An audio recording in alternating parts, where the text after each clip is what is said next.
Ho, ho, ho. Whew, I'm here. I'm here. Don't worry. I'm here.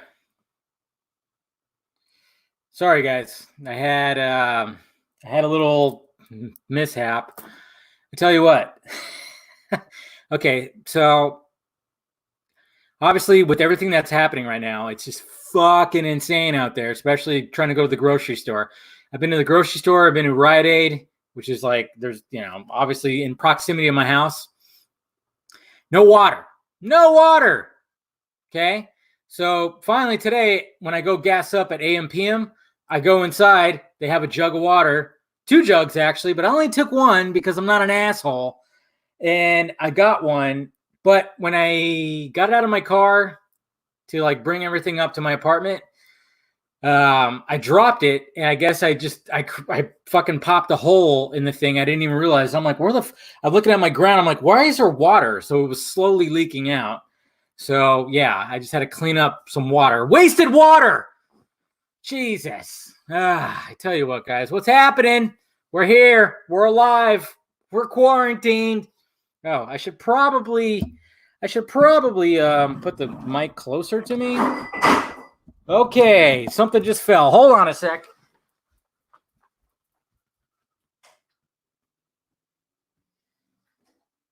Okay, this is not going to work. Shit.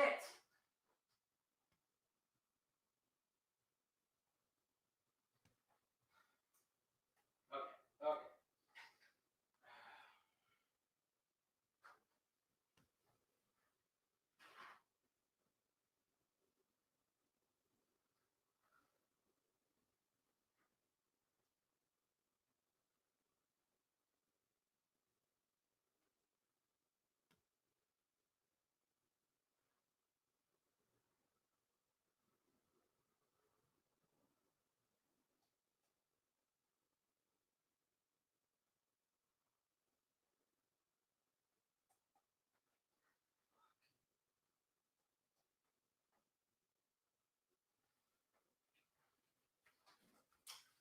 Jesus Christ. I tell you what, guys. Holy shit. Just got a jug of Arrowhead water, and yeah, there's like a hole. There's like a hole on the bottom of the jug, so I have it tilted upside down to try to prevent it from leaking. And then it fell right now. Jesus Christ, man. Ah. Hey guys, what's going on? We're good. We're good. Welcome to the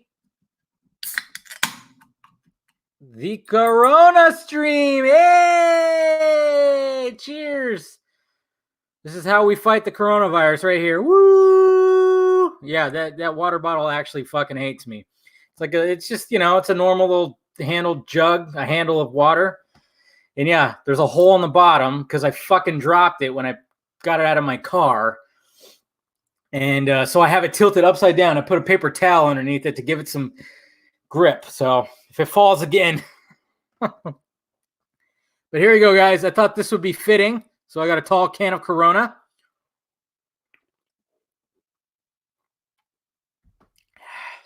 Oh, man, I'm going to get the hiccups. Watch. Yes, we're in the Quaranstream. Quaranstream, that's right. Don't worry, guys. I have 4 shots of vodka. Shot glasses, of course, all the Justice League members, or not all the Justice League members, but a couple of the Justice League members. Right there, Green Lantern, Superman. So I'll be taking shots in between. And then, of course, naturally, my favorite shot glass right there. So, boop. That's right. We're good. We're good. We'll do a shot. Yeah, we'll do a shot. And then, of course, we'll have some guests on. I swear to God, I get these fucking bots on my channel. I just posted a video. But what's going on, guys? Hey, we got a first-time viewer right here. What's up, Bob? Orale! What's up, Brian? Good. Hopefully you guys are having a good time in your self-quarantine. No, he better not. That's the best shot glass ever. It's okay. You can meme me all you want. I don't have a Twitter, but I still want to send my. Oh, well, I appreciate it, man. Thanks, Hoskins. Yeah, guys, I appreciate all the kind words that everybody sent. If you sent me some, yeah, I didn't have a stream last week because my uncle did pass away. He passed away last Friday evening. So it was a pretty hard Fridays, with everything that's happening and this stuff like that. So hey, all right, I guess that's a perfect opportunity to do a shot. I'm gonna do the Green Lantern shot. So here's to my uncle, guys. Okay, cheers to Uncle Mike and my family, my Aunt Ruthie, my cousin Emily, James. Cheers to Uncle Mike.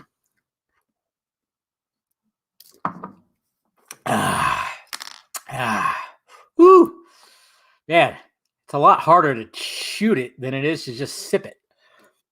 I tell you what, man. But yeah, cheers to Uncle Mike. Thanks, guys. Appreciate it. Chaser. Jesus, I'm gonna get plastered on this thing tonight. Watch. I appreciate it, guys. I definitely do appreciate it. You got some pink lemonade vodka. Pink lemonade vodka, you pussy. Supposed to drink that fucking straight vodka. Come on. It's Ivy or Zen. I think I'd actually want her as Zatanna more than anything.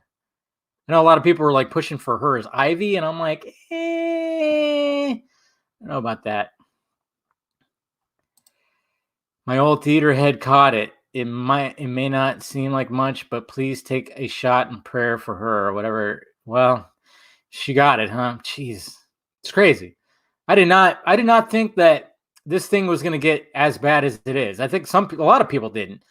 I thought it was like. I mean, I think the media, of course, is like trying to scare the shit out of us big time, and overblowing it like big time overblown in the media because they're getting ratings like a motherfucker. But I mean, you still got to take those precautions, man. I'm like, I don't plan on going anywhere. I mean, normally I don't really go anywhere anyways, but I'm definitely not going to go anywhere. I mean, I'm not even going to go visit my mom on Sunday.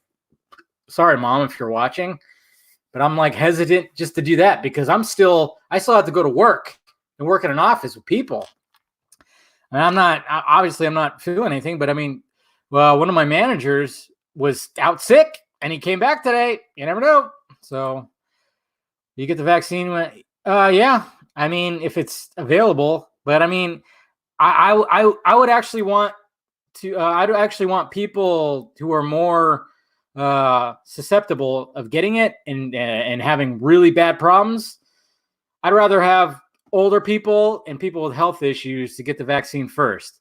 I don't need to get the vaccine first. I'm healthy. I'm younger. I would say if there's, after all those people get the vaccine, then I probably would. But yeah, let's make sure that those people are taken care of first, because I don't think if it got to me, I think I'd just be, I think I'd be okay. So, Lord, I have vodka of the gods and passion fruit. What is passion fruit? Tell me what that is. What is passion fruit? Is there actually a fruit that's passion? Maybe. Are the liquor stores still open? Yeah, they're still open. They better be. But I stocked up. I have two big bottles of vodka, just in case. Now I don't think they're going to close the liquor stores. I really don't think that. I don't think it's a necessity. Even like New York said that. That's essential. Liquor stores are essential. Okay. Hey, cheers, brother. Thanks, Film Trigger. I've been enjoying your because I always have it too. You're pausing every time you edit a video and you pause it and you're making a stupid face. Yeah, I'm enjoying those that you've been posting because that happens to me a lot too. We have 6 cases where I live. Ooh, well, stay inside, man. I mean, where I'm at, I'm in Riverside County. I don't think there has been any cases in Riverside County.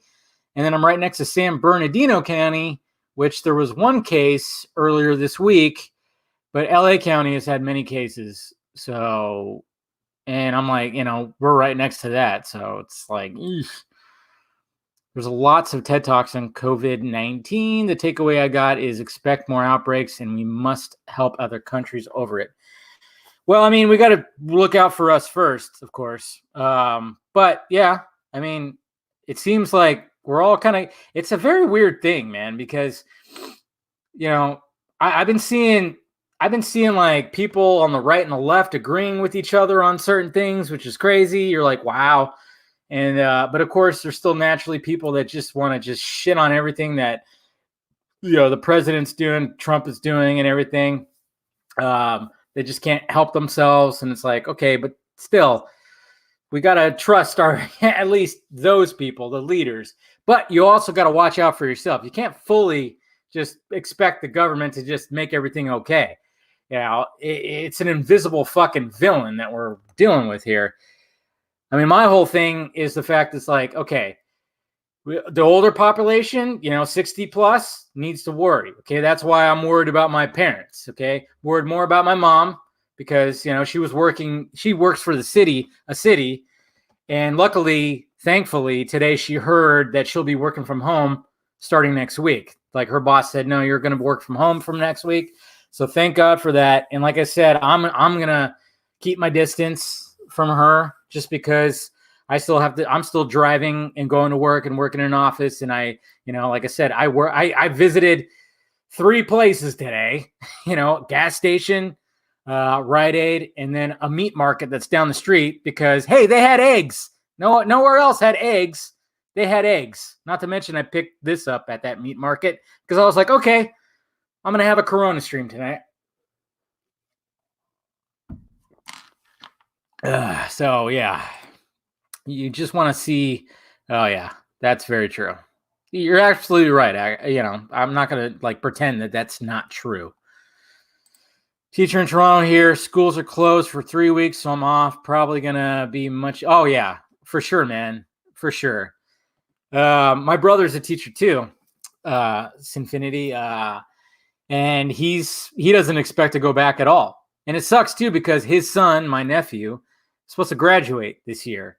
So I highly doubt there's even going to be a fucking ceremony.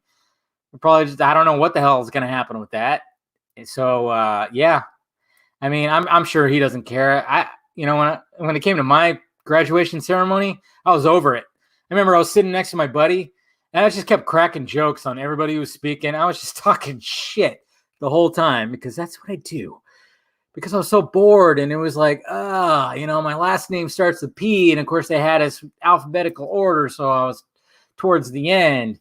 So he's probably okay with it. I don't know, but there's not going to be no grad night for them, that's for sure. But yeah, it's gonna. I suspect that the rest of the school year is going to be canceled for sure, at least. How's it been like living in China? You can't say that. That's racist. How dare you, Jose? You can't say it's from China because that's apparently very, very racist. I got my Donald Duck orange juice.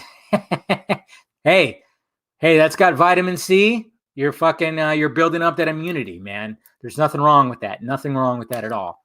So you drink that orange juice. There actually has been a lot of recoveries. Yeah. Well, that's the thing. That's going back to the media. They talk more about the people infected and the death rate. They don't talk about the recovery rate, which is super high. I mean, it's like this. Now, I'm not saying that we don't take it seriously, of course. Take it seriously, but I think with the way that everything's happening right now and the fact that it's killing small businesses and people are getting laid off, specifically that people in the restaurant business, bartenders, bar owners, they're losing their business, which really sucks. But at the same time, it's like we got to somehow contain this thing. It's all a big fuckery of a thing. It's really it sucks. But the media is not talking about the recovery rate, which of course is super high.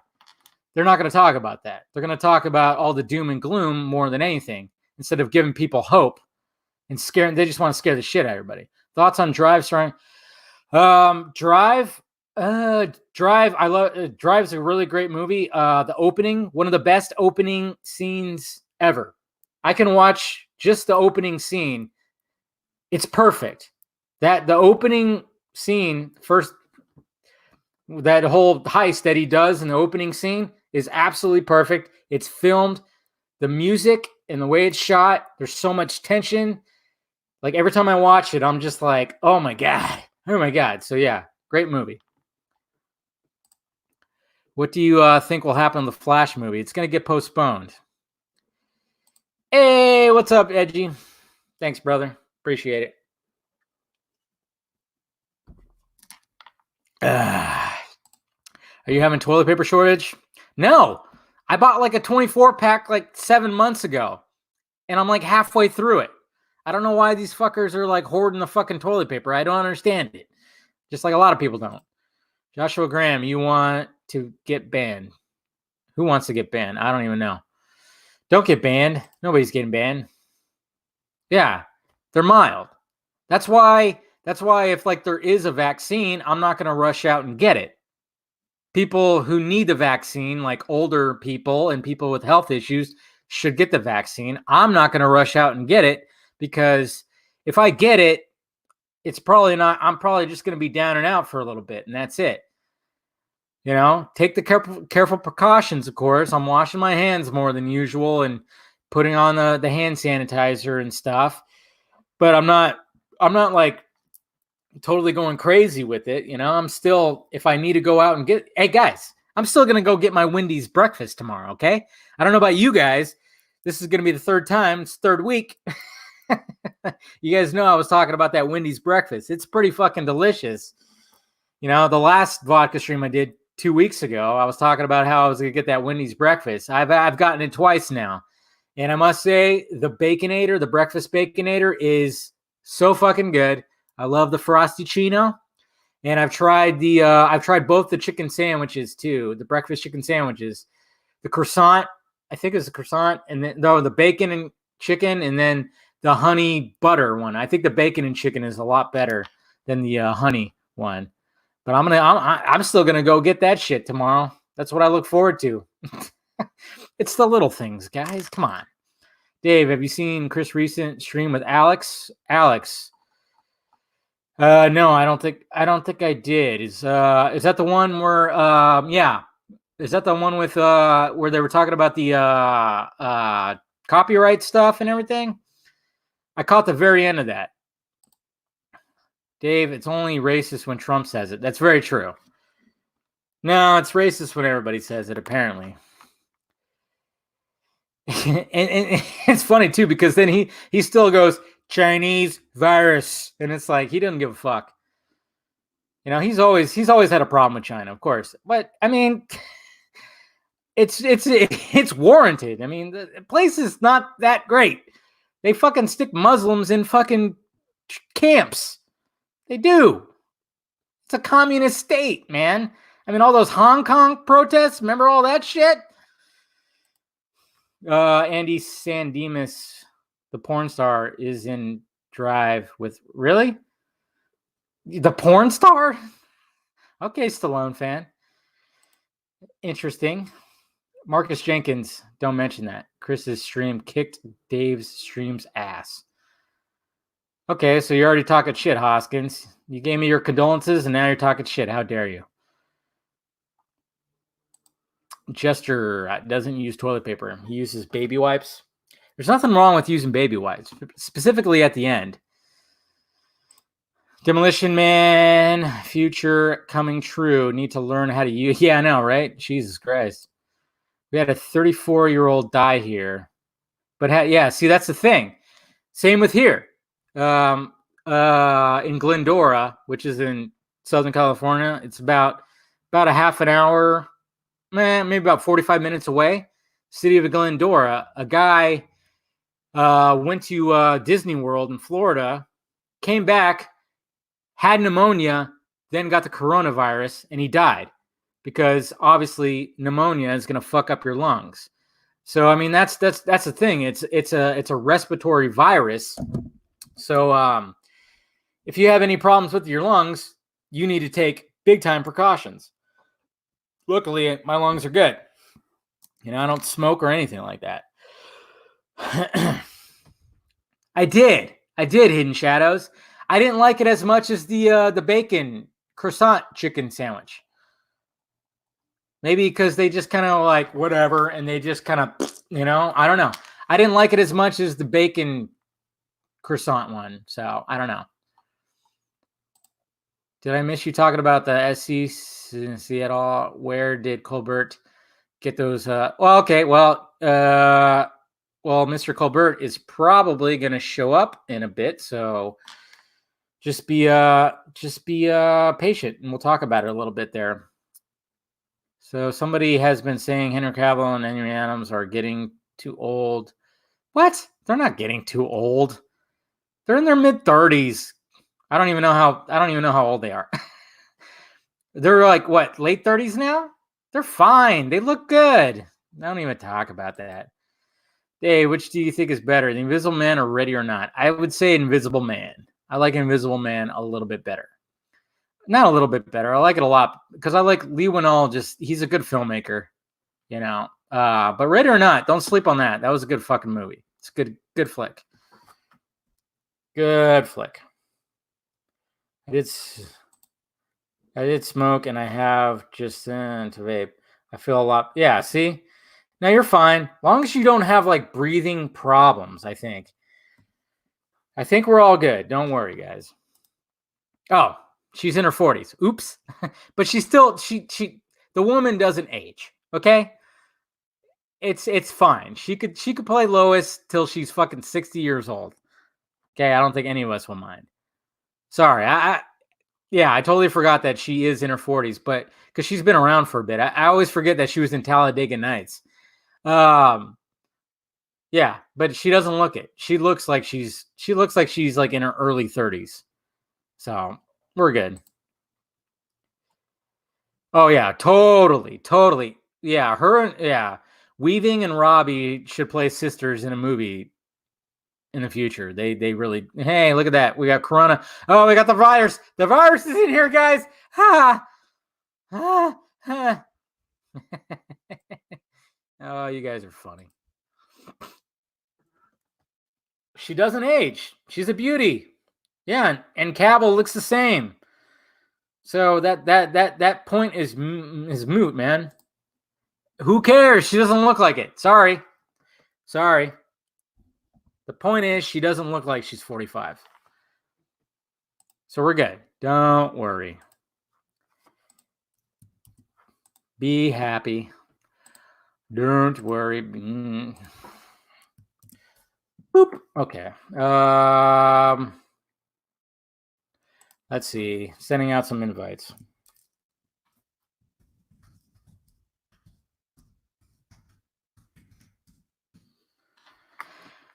Oops, spelled that wrong. Okay, we're good. That's right, she was. I remember seeing people post about that. Gingers don't age. Yeah, you're actually. I agree with you, Hoskins.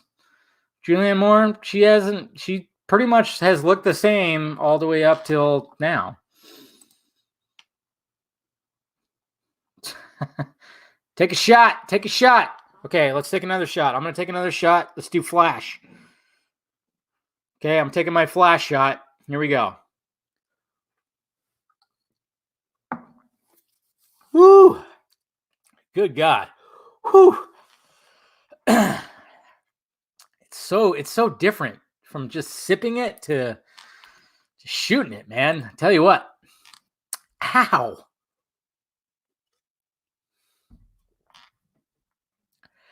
Is the way back going to VOD? Yes, it is. Support it. You guys better support it. Support that shit.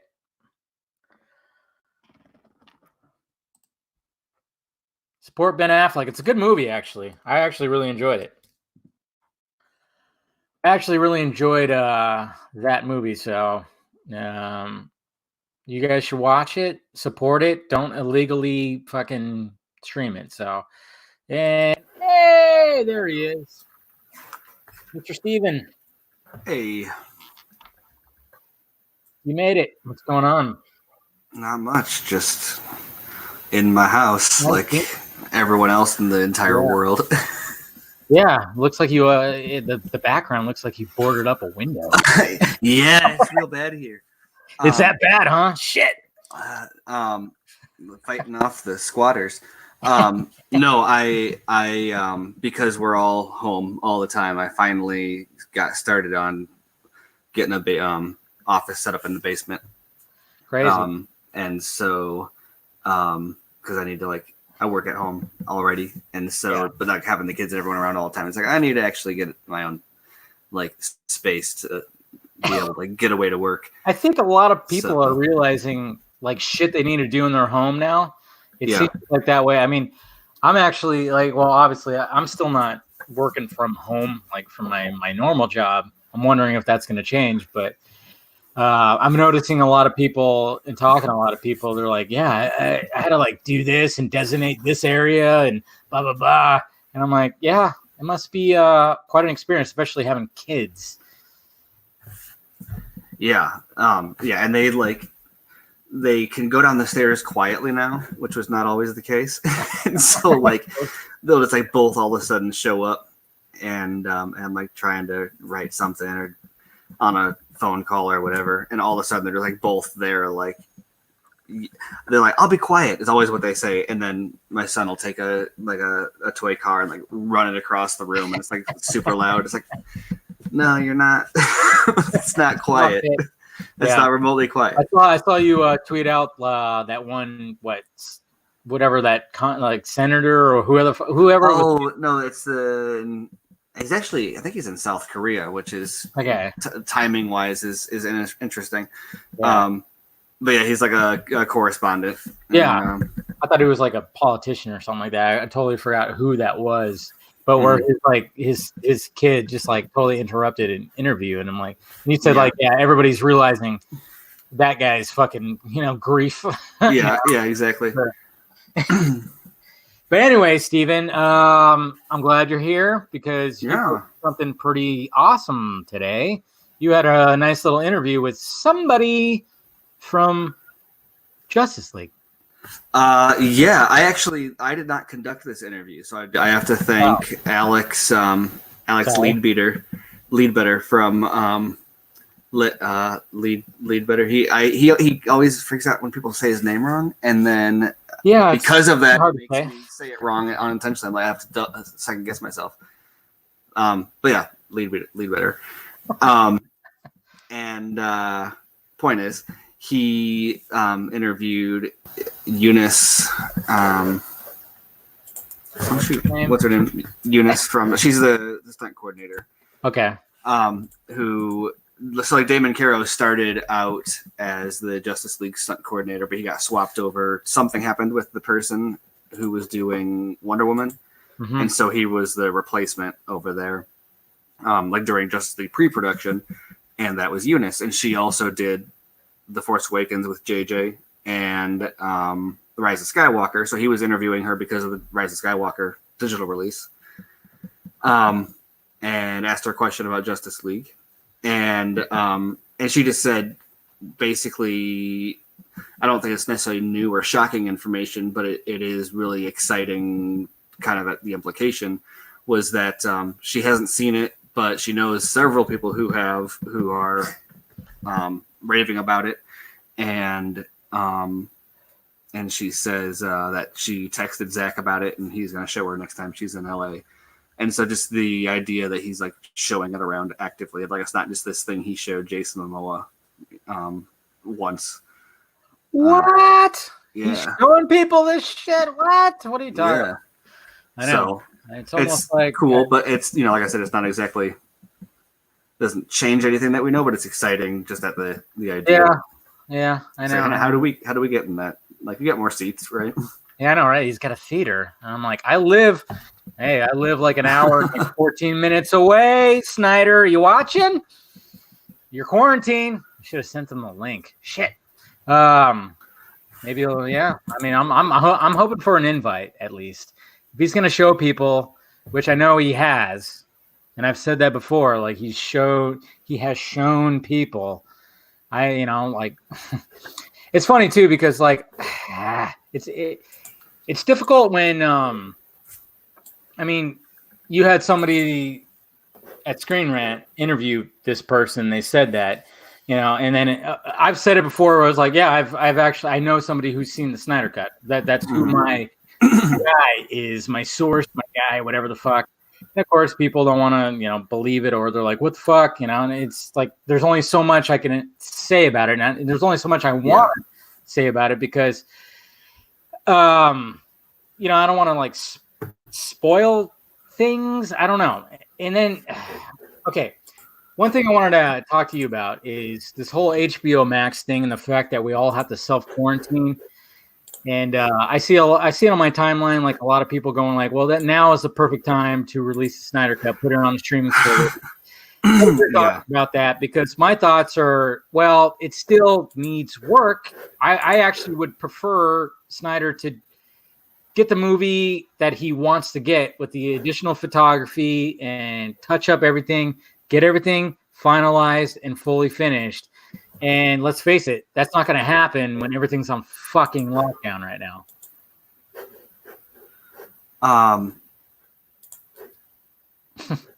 Sorry, can you hear me? Yeah. All right, you were chopping up. I heard everything you said, but I think I'm gonna have to reset my router in a minute. That's fine. Because my bandwidth is screwing up. But yeah, it's like one of those things where it's really frustrating because people who would normally not take it as seriously are all of a sudden like, oh yeah, why not? Let's release it. And it's like, well,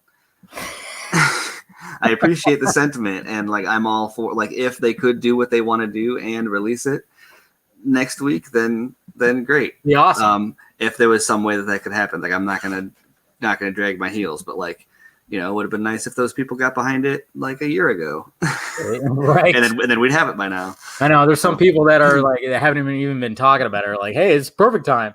Yeah. But I mean, I'm talking about like the people that want to see it that are just like drop it now, and I'm like, you can't do it right now. Yeah, I mean, it's not going to happen that way. Like they're not going to flip a switch. Like even if they make the drop it now decision, I don't know. Knowing as little as I do about the distribution system, I mean, it's going to take, I imagine, like a week or at least a few days to get it available for everyone. Because it's not like they have it like queued up on HBO Max and just need to like flip a switch. I mean, and I think some people like when they saw that the Friends reunion for HBO Max got postponed because of the fucking coronavirus shit. Mm-hmm. Now it's like, oh, HBO Max doesn't have their big get,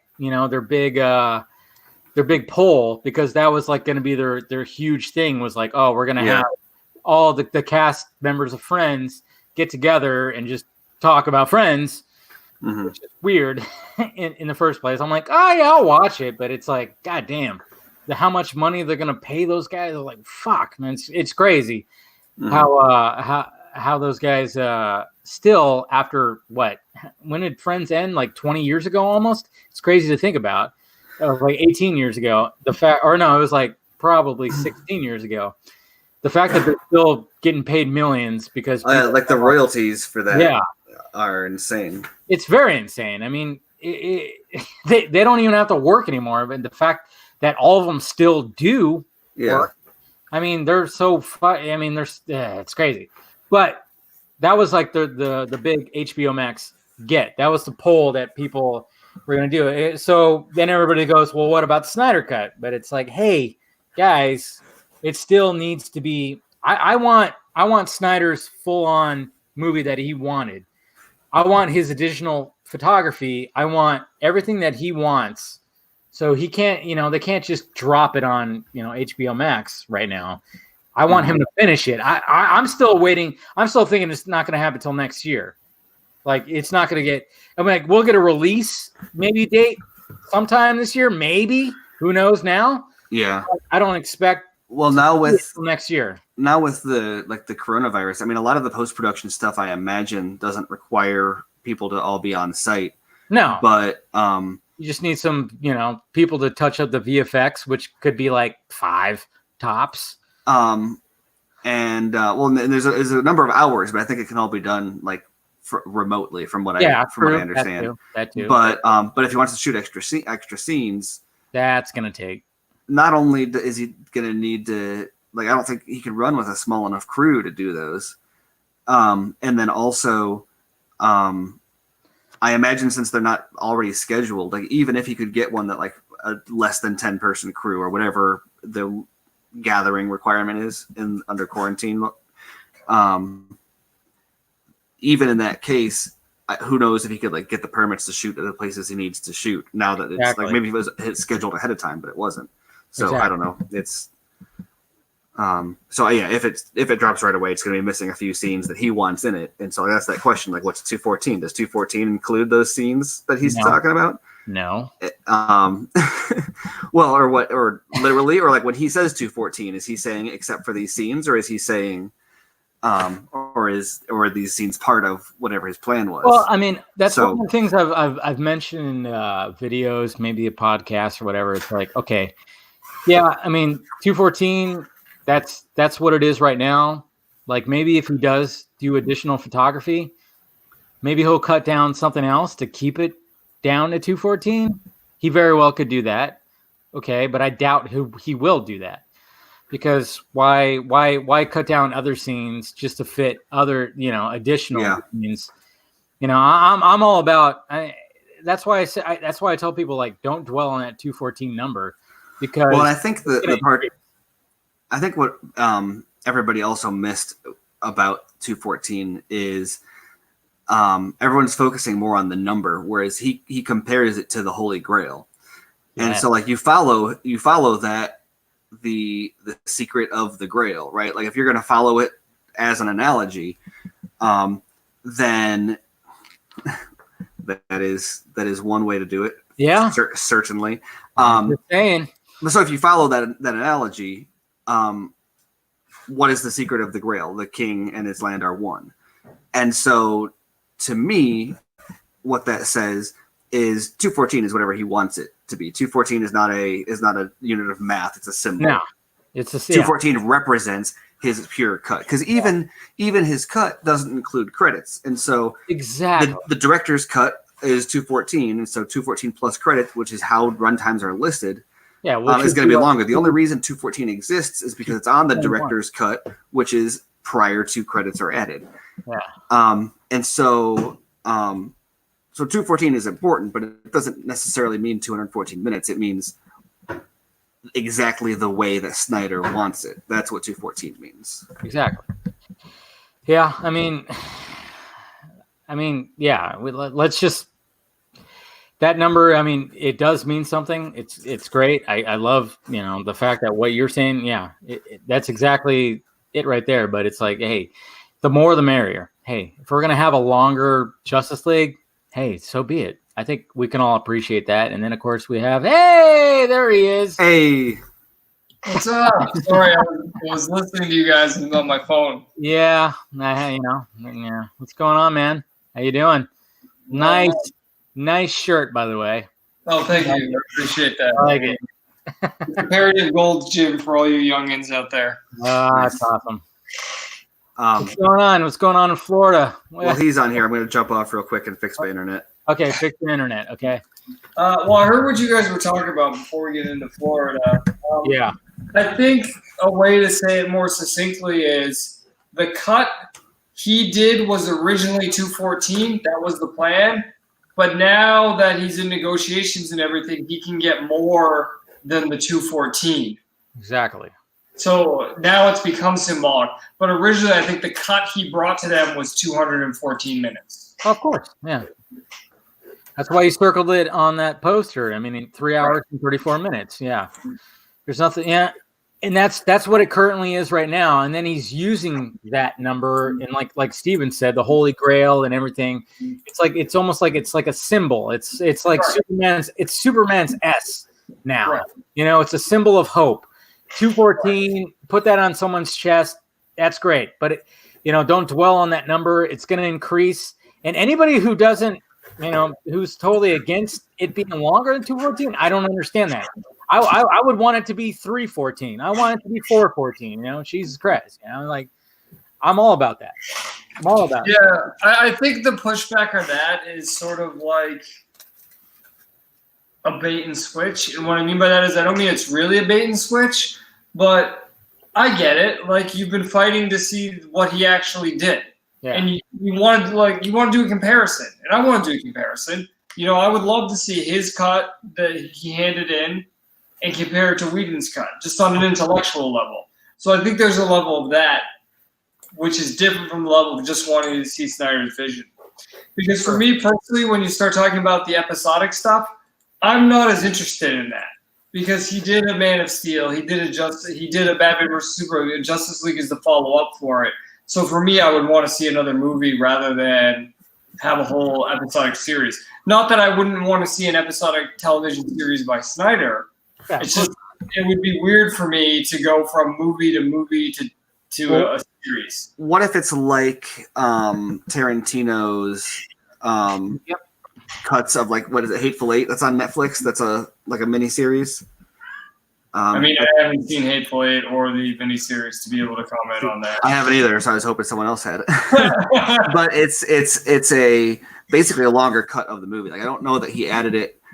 I have no idea like what the credit situation is, but I don't think it's like he added like a sitcom style opening credits to every single one of them. And so I think technically, if you cut them all together, it flows as a single movie. It would be like cutting The Irishman into 3 or 4 episodes. Yeah, that's been done before with something. I can't remember what it was, but that's definitely, I think, with the medium that exists now, I think that's something that's going to have to be come to terms with these filmmakers. Because, the way it always was before was the medium dictated the story, right? Television was done in that many acts because of commercial. Movies were done in the way they're done because they're on the big screen, and they also come from plays, right? Plays were in 3 acts, the movies are in 3 acts. But now with the way we have so much more technology and a different way to deliver things, it's different. Because what's the difference between a movie and a television series where you just chop it into 8 parts? That's very true. And the fact that now that movie theaters are closing shop right now everything's putting on everything is getting on a streaming service. And I expressed it in various videos where it's like I love just going to the movies. That's one of my the things I love to do. It's my sanctuary. I turn off my phone, I sit down, and I'm just like I'm all about the movie. But now that we have to stay in our homes, and now that they're putting on VOD services these newer movies, it's almost like I know they're testing that out, and they've been talking about that for a bit. Like, what if my whole thing was like smaller movies I could see, like, hey, put it on a VOD service, that's fine, I could see that. But big movies, like something that you need to see on a big screen, I want to see on a big screen. That's when it comes to like these big blockbusters. I don't want to see Tenet on my TV first, on my my normal TV. I want to see it on a big, huge fucking IMAX screen. Yeah. I want to see Wonder Woman on that. I want to see whatever the fuck else is coming out that's big blockbuster. I would obviously prefer to see that there, but it's like now that shit's changing. It's just it kind of sucks, but at the same time, I'm curious to see where it goes. I don't know about you guys. And to push the heresy, like maybe even a little bit further, compare even a typical movie now to a movie 30 years ago, 40 years ago. Yeah. Fundamentally, they're still the same in a lot of ways, but they're structured differently. There's different anticipation, like because you could push things so much further with like budget and effects and stuff now that you don't have to. There's a lot more constraints made about budget in the story themselves before, and now you can just kind of do whatever you want for the most part, and so you have movies that flow completely differently. Or TV also has obviously drastically evolved. Yeah. So, who knows if Well, I mean, like we so have to say- many actors that were, strictly film. They're like well, paid for. right. Well, and when you look at like the effect on the industry, how are we to say that like why is the MCU not a TV show? Like Yeah, it's just a label and it exists outside of like a typical format. Like they're not as episodic as it would be if they were released on like on TV. Yeah. But it could be, or you got something like The Mandalorian. I think is a great example because technically it's like the length of a long movie, but structurally every single episode has its own beginning, middle, and end. So structurally, you're not going to have that same slow peak to the middle and I mean, look at the structure. Look at The Boys. The Boys, that's a superhero show, and how many episodes was that? And if you were to try to condense that into like 2.5 hours, it would lose something because how many episodes where you're just like you're watching and something happens in the episode, you go, "What the fuck? That just fucking happened." He like literally just picked up a fucking super baby and used it to kill people with his eyes. Yeah. Like how would you fit compact all of that into like a 2.5 hour, maybe stretch it to even 3 hours, right? Because I almost think that actors nowadays are like going, I actually prefer to be in a series because then I can really delve deep into this character and they could flesh it out big time. Yeah. And that's why you're seeing more actors that you wouldn't suspect being in television. Now, oh my God, Justin has corona. Yeah, it was the corona. Sorry. We're all gonna get it. It's now spreading digitally. Shit.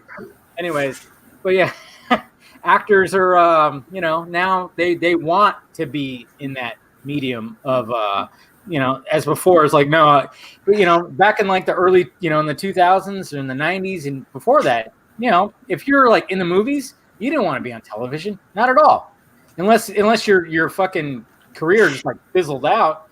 But now it seems like actors want to do nowadays. I don't know.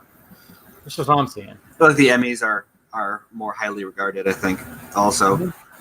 But I mean, you already have, you have TV, then you have like prestige TV, and then you have, like what's the difference between like a made-for-TV movie and most indie movies? The distinction is typically considered quality. Yeah. Right, and like they just because it's not good enough to deserve that kind of distribution, so we'll dump it on TV instead. But now you have these miniseries or sometimes short films that will go on TV where it's like, oh, why is that? Like all that needed was theatrical distribution to like get nominated. And that's why there's such a weird pushback with streaming, because what is that? Is that a TV movie? Should that be an Emmy, or is it a movie movie? Should it be an Oscar? Anyway, the point is, what I was going to say when I started that, I don't know how I was going to connect it, was imagine cutting BVS into like 40-minute episodes or into, something more. Well, I mean, I would think the challenge of that is because you would have to like leave almost like a cliffhanger for every episode, Yeah, exactly. And I don't know if that, like, it's not going to be clean. There's going to be episodes that are like just no dialogue and all action, and there's going to be episodes that are like just boring, or like plots will end halfway through instead of like having a complete thought in each one. I mean, if BBS was divided up, I mean, I would almost think like one of the ways you would end an episode is when Wonder Woman saves Batman's ass. Where like literally like when he has his hands up and he puts them down, then all of a sudden the credits. Like, holy shit! That would be a great way to end one of the episodes. I guess you could say it was like, you think he was gonna, but then at the same time you could argue that maybe when Doomsday comes down and then he's about to shoot at Batman, then they would end it right there, and then you would start the next episode with Wonder Woman saving his ass.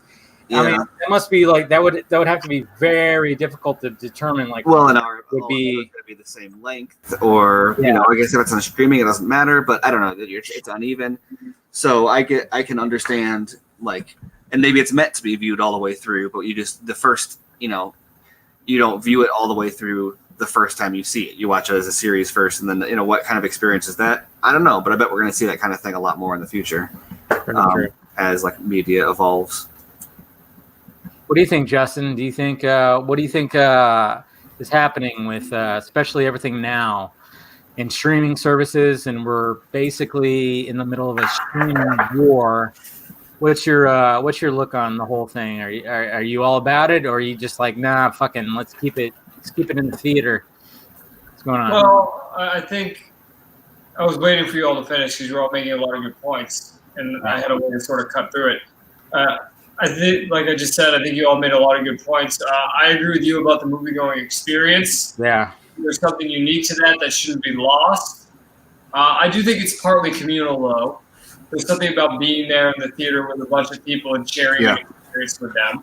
And I think that's important. That's what A Quiet Place said when they delayed. Oh, God, I know. I do think that's lost in our current culture where everyone's on their individual screens all the time, where no one wants to experience art communally. They want to experience it just on their phone. I was just spending time with my cousin and his kids, and he said that there'll be a series they want to watch together, and then he'll find out that one of his daughters was sitting there watching it on her phone. And he'd be like, I thought we were going to watch it together. He's like, well, when we were kids, there used to be family TV time where you sat down and watched TV together. Now what do they call that? Stream cheating or something like that? Yeah. I've never heard that before, but I don't know. I might have just made that up right now. I don't know. But, it's like that commercial with Rebel Wilson where she's talking about the different dating and she's talking about dolphining. I thought that was a real thing until she said I just made that up. Yeah. I don't know anymore. Is that a thing? Stream cheating? Yeah. Well. But I think the thing that really stands out is what Steven was talking about, where you talk about it has to have a beginning, middle, and an end. Yeah. And I don't care what medium a story is in, as long as it's a story. I don't want you to just break up a movie for the sake of having more episodes, because it's not just about having a beginning, middle, of an end. Every story should have a unique theme to it. And every episode should have a unique theme that builds to the overall theme of the entire series. And when I look at my favorite shows like House and Mad Men and Lost in its best seasons, the reason that succeeds is every episode in itself is a standalone story with its own theme that contributes to the overall. That's why Mad Men was so successful. I mean, if you look at it artistically, every episode has a point. That is an enclosed story, but it's part of the overall narrative. When you're using the example of breaking up BVS, it doesn't work because that's all one theme. And it's meant to be watched together because that's the story. That's the theme they're trying to portray. And if you break it up, you're just doing that for the sake of, and they used to do this in television when we saw like the premiere of Deep Space Nine. They originally aired that in 2 parts, right? I remember that. Holy shit, I remember that. I remember watching that with my dad, They only did that because they wanted to hook the viewers and have more higher ratings. That's the only reason that ever started. So I'm okay with everything. I think everything has different values. I think there's value to the streaming where every episode leads into each other. I think there's a value in the old-fashioned TV way. I think there's certainly value to the movie way as long as it sticks to what storytelling is. Because remember, episodic storytelling really began with Charles Dickens back in the day, where they used to publish, I can't remember what they're called right now, my mind's blanking. No, but like Great Expectations, like sent out in chapters at a time. Right. I forget what the term was. I don't think it was periodical, but serialized.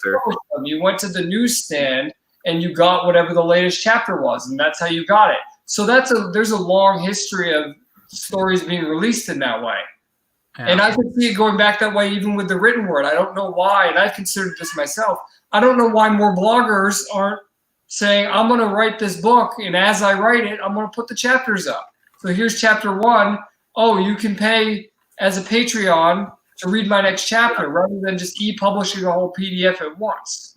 I'm kind of going off the deep end here, but I get it. Yeah, but that's how people read it. Like, what's stopping you from from them following you as you write it and going on that journey with you? What's unique about the medium that requires them to like take it all at one go? Like, they're going to take weeks to read it anyway, or a week or two maybe if they're casual. Right. Mm-hmm. Exactly. And that's all I'm saying. I think the one that's most likely to die is broadcast television, where you have the formats where it's broken up by the by the commercial breaks because those are always very artificial anyway. I've always hated when you watch a network TV show and you come back and they're like, oh man, I can't believe that guy just pulled a gun on us when before the break the guy pulled a gun because they want to make it so anyone who's clicking through can fall into the episode at that point and not feel left behind. I think that'll be lost because people are scheduling TV viewing on their own time, and to the artificiality coming out more. People are seeing through that more. Oh yeah, that's totally lost because even with DVRs, if you have a DVR box, you could fast forward through the commercials. That's what people do. That's why you have a DVR box. So, if you leave like a little cliffhanger and then it's like commercial break, it's meaningless now. And I get why they did that at first, but now it's like, no, you don't need to do that anymore. And everybody's streaming everything. So just have a cohesive story from start to finish.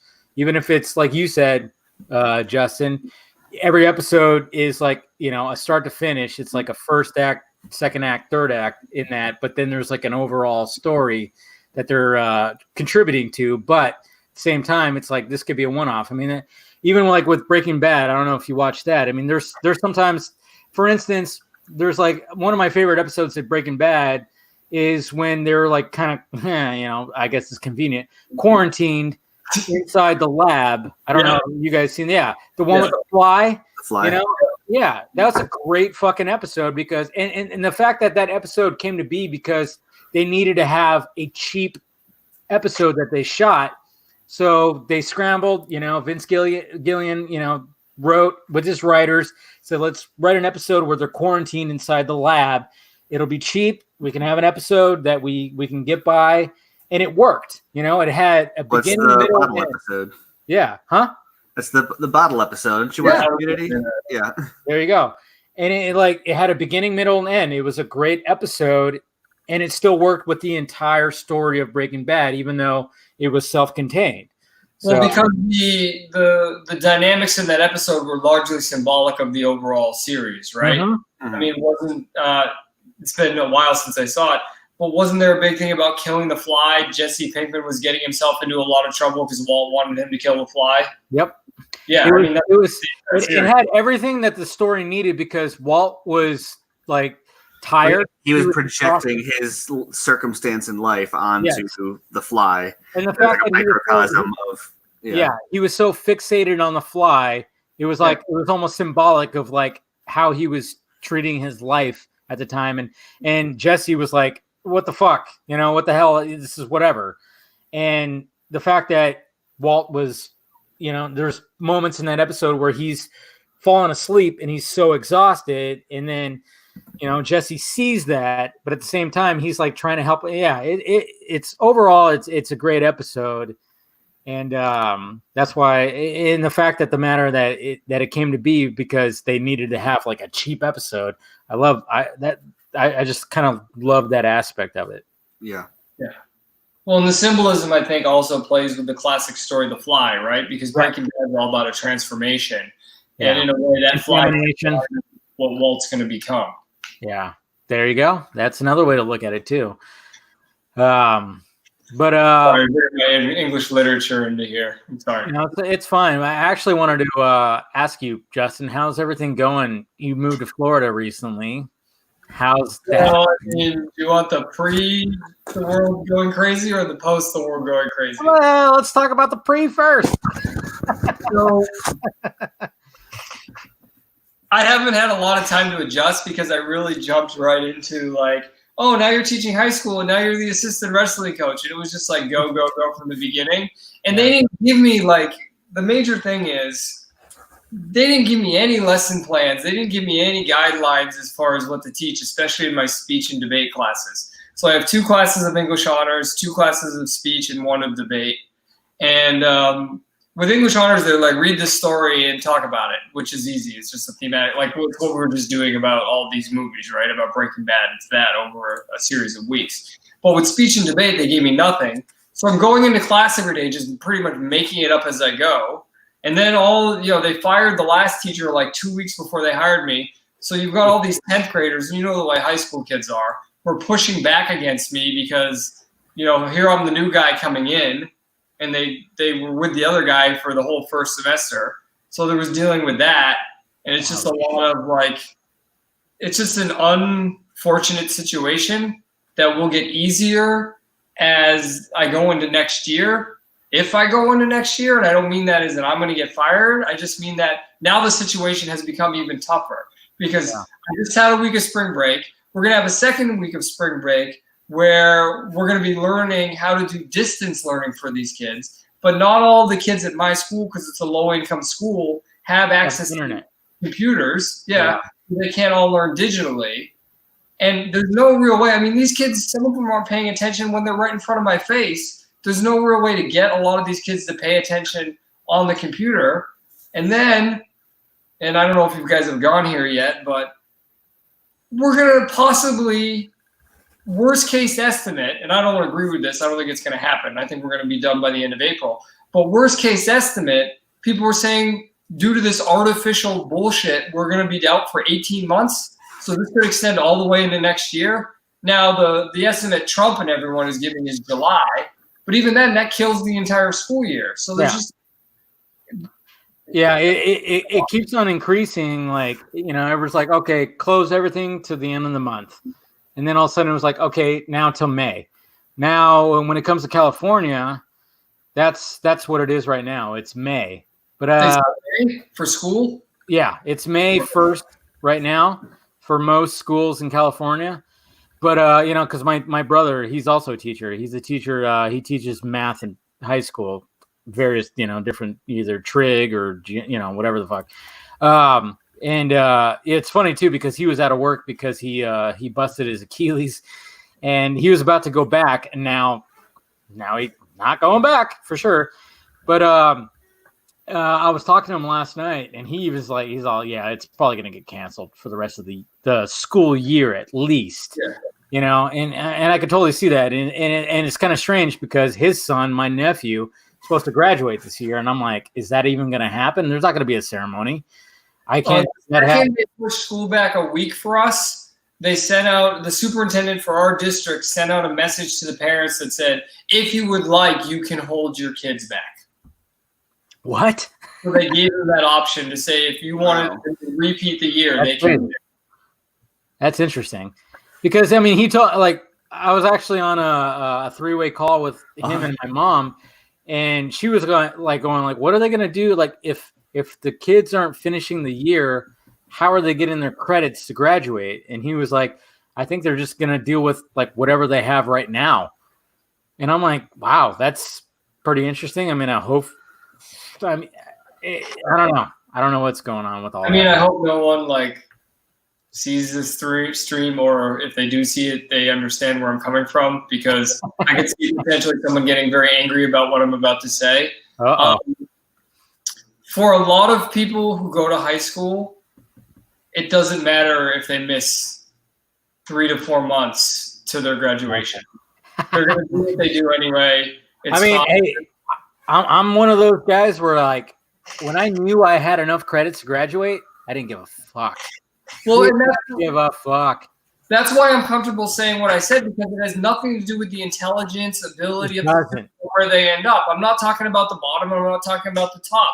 It's just that it's really a statement on the education system and how much of a failure it is and how much of a flaw it is, that we're all as a country just going to go, you know what? Those kids didn't need those 5 months, so they can do what they want. They can graduate or not. They can stay back or not. That's up to them. That's a personal decision. But we're just going to go with it because we know this is a sham. Yeah. Yeah. I remember, it was funny because I my senior year, I took chemistry A, and I didn't really need it. So I just Is that Canadian chemistry? Huh? Is that Canadian chemistry? I have no idea. Chemistry A. I don't know. We took maple syrup and we tried to put it in the beakers, and it was like, hey, is it going to be flammable? Is it going to blow up? Yes, thank you. I got it. But I didn't really need it, and I didn't really care. And it was funny because that teacher actually called my mom and said, I don't see his last project turned in. And then all of a sudden he found it and he was like, oh, he's good. He's okay to graduate. And I'm like, what the fuck? I'm like, I did the bare minimum and I still turned in my shit. And you called my mom. My mom was like mad at me on my graduation day because she got that call from my teacher. And I'm like, I didn't even need that fucking course anyways. Yeah. It's such a weird kind of system how it is because I took summer school to get more credits so then I could fuck around in my senior year. That's the thing. That's why, I didn't have a 6th period. And I just was like, I totally just fucked. I didn't give a shit because it was like, okay, I'm just going to coast through my senior year. I just wanted to be done with. And I don't know. It actually sucks more for the extracurricular things. I mean, when you talk about these kids are going to miss prom, these athletes who don't, none of the spring sport athletes get to play their senior year. Yeah. Can you imagine you're trying to get recruited to play college baseball, college softball? That's going to be bad. Yeah. Didn't think about that. It's your last chance. I mean, we had a kid on the wrestling team. The past 2 years, he went to the finals and lost in the state championships. Fortunately, the week before all this went nuts was the state meet. But I looked at him the next week when I saw him. I said, dude, you got lucky. And he goes, I know. Because he won this year. He trained so hard. He ran through those finals and killed everybody. But if it was a week later, he would have never got that shot at redemption. My wife coaches a college speech team, and they're national. They have two. Actually, there's a ton of national tournaments. They were going to go to 3 different ones this year, and I mean they've spent since the summer, since early last year. Like during the summer, they started writing their speeches and practicing them and all sorts of stuff. And I've been working on it like hours. They treat it like a part-time job. Basically, is how hard they work on it. Just like a lot of athletics. Yeah. And like all the state tournaments and the local tournaments and everything during the year are all, it's a big deal and stuff. So it's not like they're without awards or recognition or trophies, but mentally the entire year is building to those national tournaments. You're collecting qualifications and et cetera. And then in like the course of a week, they're all canceled. And these kids are like, I don't know what to do with my life. Like I ruined my GPA doing this. That's what sucks, man. Yeah. I mean, there's so much that's being affected. I mean, people in the restaurant bit, like I even said, the restaurant business, the bar business. I mean, they're getting laid off.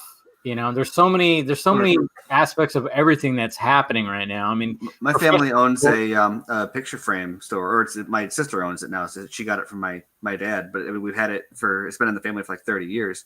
And she's seen like sales just stopped one day. Yeah. Like, and she's a business owner. Like she can't just like, even if her employees have sick time or whatever, like if she can't just close the door, dude, she's making money, but people aren't even coming through the door anyway. It's like, what do you, like you can't just stop this. And she's still paying rent. She's still paying utilities. Someone's going to pay that. Like you can't hopefully they give them a break, which was supposed to be what's happening. But but even if you do that, whoever owns the land, like it's the buck's got to stop. Like who's going to ultimately bear that? Is the treasury just going to print more?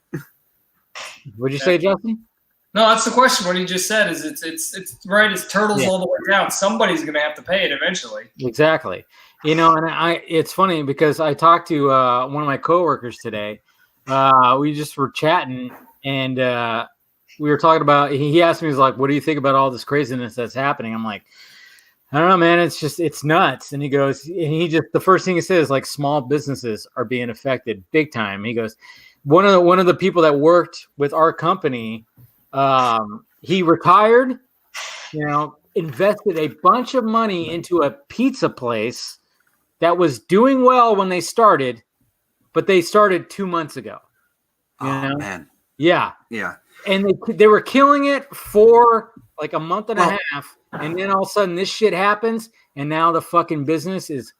Well, and look at him. That's a pizza place is a great example because like, he can't pay his people sick time or like vacation time. Like they're all going to be hourly employees. And because like there's not enough money to pay them typically to do. I mean, maybe there'll be a sick day, but like if they're not salaried, it's just going to be hourly pay anyway.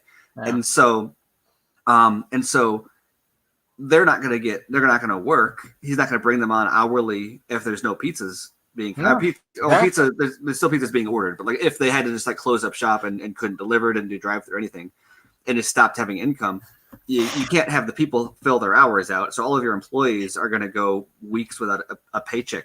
Period. It's not just delayed. And even if you don't have any payroll, you still have to pay rent and insurance, and all the food in your store is going to go bad. Yeah. Like you're going to have to order for all new food. The supply chain is going to be a mess coming out of this. So you're not going to get everything you need right away. It's going to be possibly more expensive. So even opening doors back up, if you can financially do that, is going to be a problem. And like meanwhile, did all your old employees like wait around for you to open back up, or are they working somewhere else now? And that's if you're lucky and have enough cash on hand to make it through until you can open your doors again. That's a nightmare. And then those people, they'll need to be government intervention or something, because those people can then all claim unemployment. Yeah. And I know there's like an exemption but there's penalties for that. Unemployment is run as an insurance, and so every time someone claims unemployment, it's like getting an offender bender as a business owner, and so your unemployment insurance, that goes up. The last employer, yeah. And so I think they said they're exempting unemployment premium increases during this, which makes a lot of sense. But the point is, a lot of people, so like somebody's going to go without money and someone's going to pay a lot of money, and you don't want those two things at the same time. Yeah, no, it's all crazy right now because, I mean, luckily the richer people are actually trying to help. They're doing their thing as opposed to just singing songs on a fucking video that a lot of people got mad about. I remember there was a lot of outrage with that video that started with Gal Gadot and then went through a bunch of people that are self-quarantine. And I don't know how you guys feel about that. I don't know how that's worth getting energetic about in any way, shape, or form. Like even to be excited about it. Like I thought it was cool. I got up in the morning and I saw it and I was like, oh, that's cool. They're doing something. Like that's like I wonder if they have a group text thread. I was like, how did they arrange that? Did their agents talk to each other? Like was that coordinated? Coordinate that. I mean, yeah. What did you think about it, Justin? My exact thoughts on it were, hey, is that a picture of Gal Gadot without makeup? Yeah. I look better without makeup. Yeah. Wait, you care about this? Yeah, a lot of them didn't have makeup on. Well, the best one. I didn't even watch it. It's like Steven just said. With everything that's going on, that's what you care about. That's what you're going to waste your energy on. Well, exactly. and it's not just wasting energy. It's one thing to like roll your eyes at it, because like you said, that look at everything that's going on. So are you going to say like, oh, that's ridiculous that they're doing that, or are you going to be like, I'm going to rage against this all day on Twitter? Right. Like that's yeah. Yeah. I mean, look, all they saw that all this stuff was going viral about the Italians singing and doing things out of their windows. So they're like, hey, we're going to do a digital version of it. Yeah. And these are people who their entire job is to have people look at them perform. Exactly. They were being celebrities. Right. Being celebrities. Right. I mean, when I watched it, I was like, yeah, it's a little cringy. It is. But at the same time, I'm not going to fucking trash it on Twitter. I'm like, no, they did something. That's fine. Somehow they coordinated it, and I'm like, cool. You guys did that. But a lot of those celebrities are trying to help people. They're trying to like create like funding for people that need it. So I was okay with it. I wasn't gonna just like immediately trash it like a lot of people did. What you're saying is paid performers who usually perform based upon the script and production of other people exactly produced and scripted on their own and weren't as good. Yeah, there you go. Although the best one, Dave, though, was that one that you retweeted. That was the guy was like, they sent me the wrong song. Yeah, dude, that was so fucking good. And I love that. That was perfect. Well, he did. I watched that like 7 times last night, just laughing my ass off. I kept cutting back to him. I was like dying. I was dying. Yeah. And that's another thing that it spawned was like a bunch of people like doing like parody versions of that. That's funny. The guy that did Jeff Goldblum was hilarious too. Did you Oh see yeah, that Jeff was a good Goldblum one. Yeah. The way They're gonna sing a what now? what now? Yeah, you want me to? Yeah, no. There's a lot of that's the thing. It's like that spawns a lot of other content creators to do something creative. I don't know. Meanwhile, all those people that are like making parodies of it, it's like who's tweeting them being like, "There's a pandemic. How dare you make a parody video of a celebrity song?" Like exactly. Use that effort in something more productive. Like, why aren't you making ventilators? Like, there's always going to be those. Yeah. I mean, that's pretty much where it's pretty crazy, like how this all started. Obviously, like I guess back in December, November, whatever the hell. Technically, the first case is November, but the first one that they knew about was in December. Yeah, and then where are you saying it was known about in December, though?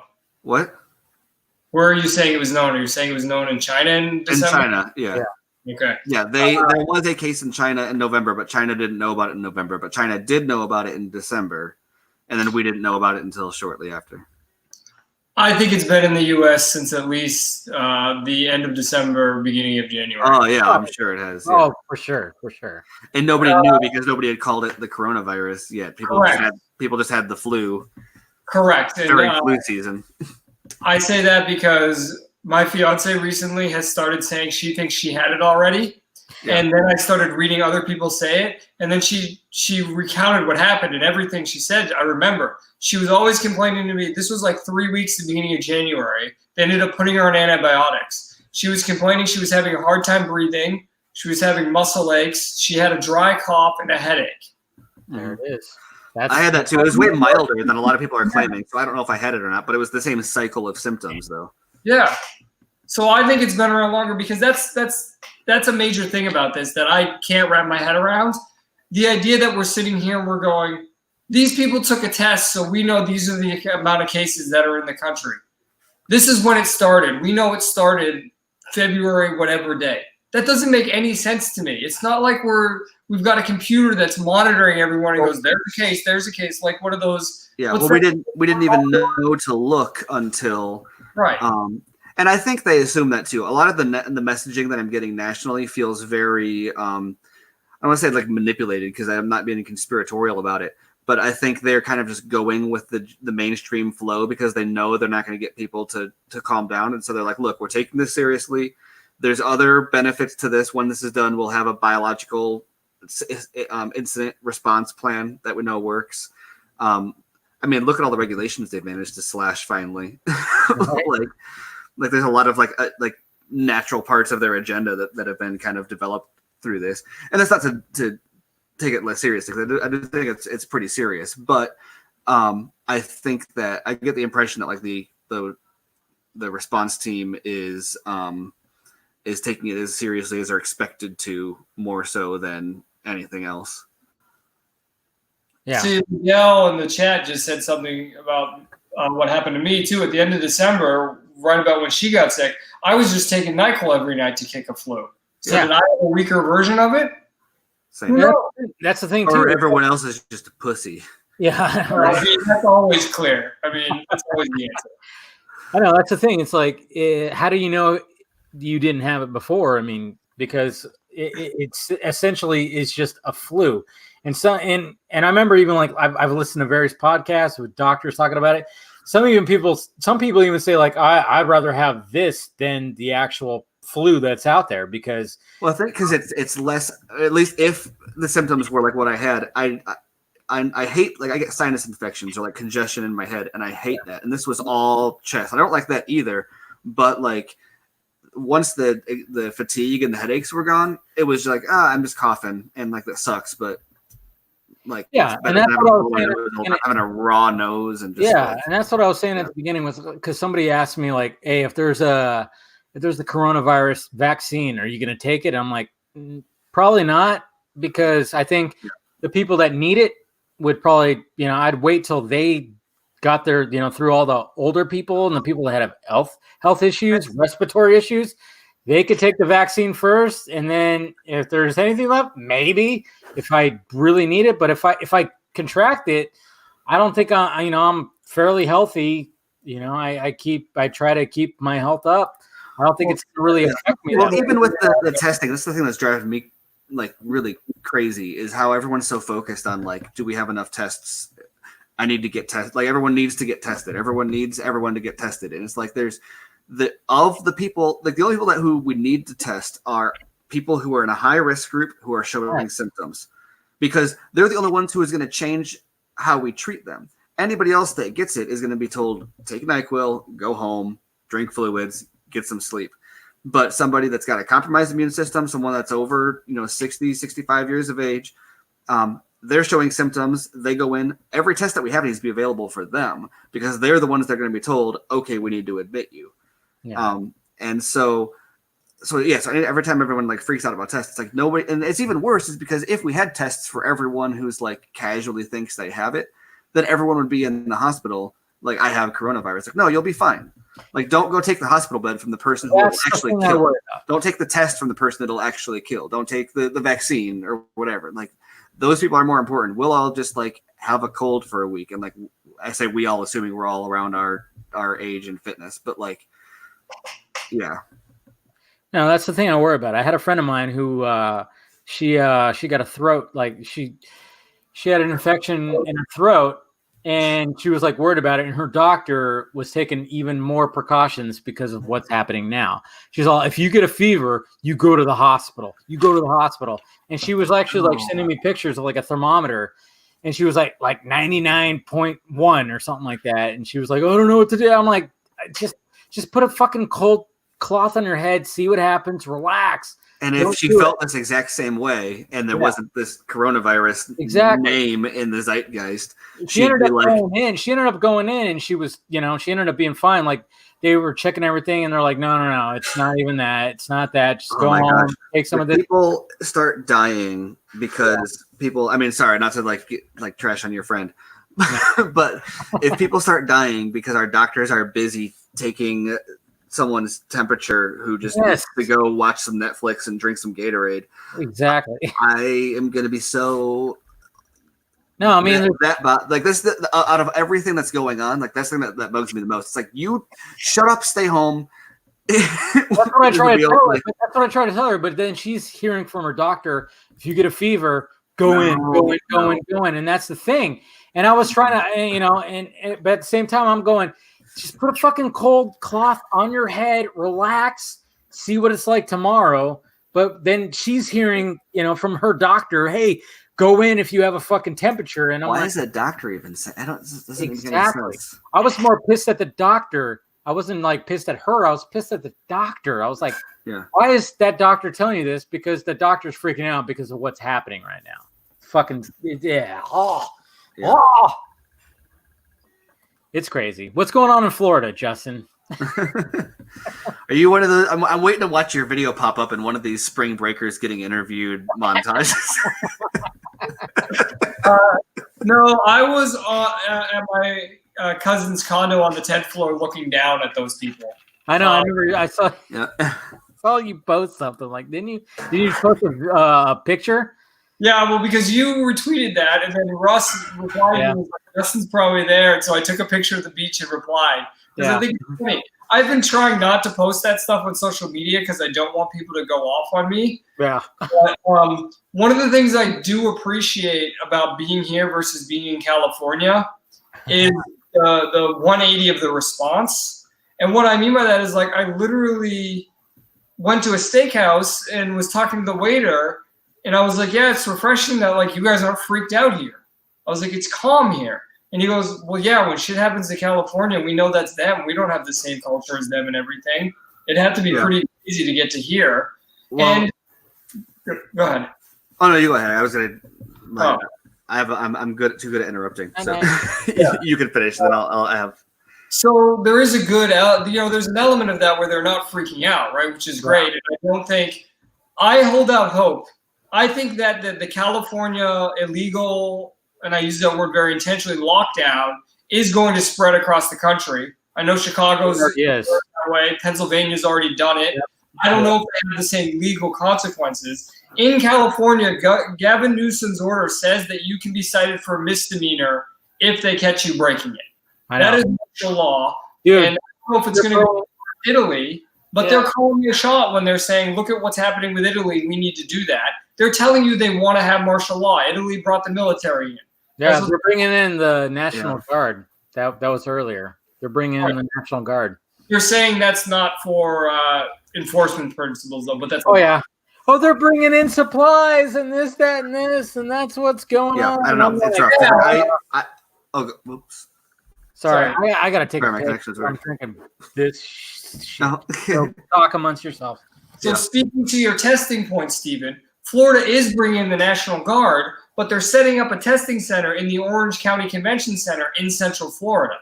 Mm-hmm. I think that's great. Put an area where you can test as many people as possible so we can get real stats on what's going on. Mm-hmm. But the most annoying thing about Florida is whenever you go out anywhere, all the fucking old people are out. Yeah. I would be an at-risk group. I would be in my house in a hazmat suit. Yeah. But these old people, I go out to get ice cream, they're in line at Twisty Treat. Your life really worth Twisty Treat? I go to the beach in Naples with my cousin for the week. It's old people out all week. So there's good and bad things. And people have to understand that people who were out on spring break, those were mainly Northerners who came down for spring break and didn't want to give it up. Yeah. Well, and I was saying, like, even in that case, like, why not just, like, we're doing stimulus money anyway. Like, I know it would piss off a lot of people, but just, like, put them up in the hotel for a couple of weeks there. Like, the hotel's not going to be any other use. Just pay for everyone that's on spring break to stay in a hotel for, like, at half price or something like that. The government can cut a deal with all the hotels and be like, just stay there. Don't, like, if you're all going to be down there, fine, but just stay with each other and don't get on a plane and go home. Well, somebody said they should have closed your beaches. When I was leaving, they closed them Thursday night in Naples. And then Friday morning, they had police officers posted not letting people out to the public beaches. Public land you can close. Private beaches you can't. So my cousin owned that condo. That's a private beach there. He's allowed to go out there. If they do not let him go out there, that is tyranny. But public land they can close. Yeah. But they also didn't want to. You want to talk about not taking the economy. How valuable for the economy is spring break season? Oh, it's big time valuable. So you have to balance it because look at the number of cases. There are, 300 cases in Florida now? Are you going to tank your entire spring break economy for 300 cases? I mean, I don't know. It's all a big. Well, I think part of the problem and why it's so hard to talk about is that I don't even know how to explain it without, like, sounding like a monster. But there is a certain point at societal, like, management where everything has a dollar value to it. And that's like a real thing. Like, there is like a I don't want to say it's like a government policy, but there is a measurement for, like, the value of the lives of different animals, people, etc. Where, like, economically, like, you know, when businesses change, it's the same way a car insurance company will say, okay, what's going to be more expensive, the litigation or the or changing the whatever the faulty thing is. And so you have to Justin. He knows I want to reply to that. That's why. You need to figure that out, right? Yeah. Right here. So I want to be clear about with California what's going on. Yeah. Or Stephen, you were making a great point, but I have to make a point about this and why it is martial law. Okay? In the California order that Gavin Newsom wrote, he wrote at the bottom of it, this order is enforceable by Government Code 8665. If you look up 8665, it says if you disobey the rule that follows this code, you can either be fined $1,000 or sent to jail for 6 months. So they can sit there and they can say, oh, well, you can do essential things like go to the grocery store. But they're only doing that out of their goodwill. At any time, if that's the written law as is, they can just arrest you and say you're breaking it. That is the definition of martial law. He is saying one thing publicly and writing another thing and putting it out there on the internet. Publicly, he said, I'm confident they'll follow this order. on the web where the law is, it says this is enforceable by a penalty or imprisonment. That is martial law. Oh, it's getting there. It's getting there. I mean, what I remember. Well, like even if you're allowed to like go get groceries or whatever, like what if you take the long way home, then you're gonna get arrested or like yeah. So yeah. Well, weren't they saying like in Italy that they were like threatening like 21 months in prison or something like that, or like I saw something along. I don't know, and this might just be internet rumor, so I am just spouting it off irresponsibly. But I saw something about there was at least discussion of charging anyone who broke quarantine with like attempted murder or manslaughter or something like that. Yeah, or reckless endangerment, like I was whatever. worried, yeah, I was worried about that when they started. You know, when Newsom and Garcetti were talking about their things right now, and even Garcetti was talking about like, oh yeah, a lot of he was talking to somebody, and that person, I think it was on some radio show or whatever. A lot of people are buying guns, and he goes, well, yeah, but if people are out and about, we're gonna pay them a visit and tell them, you gotta go home, you gotta go home, and stuff like that. It's a little scary because it's like, okay. Yeah, okay. California has a full-on lockdown.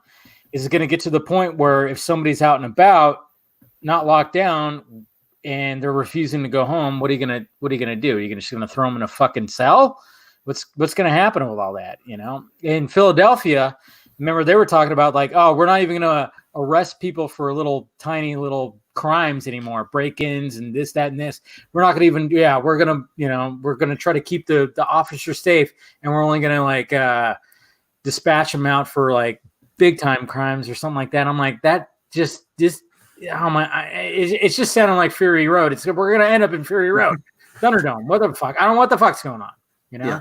Well, and I think the thing, once again, nobody wants to promise this or suggest this because everyone is so concerned about who's accurately predicting what it's going to do and who isn't. And if you don't take it the most seriously, then you're an idiot or something. Yeah. But I think that it's like a dick measuring over who takes it seriouser.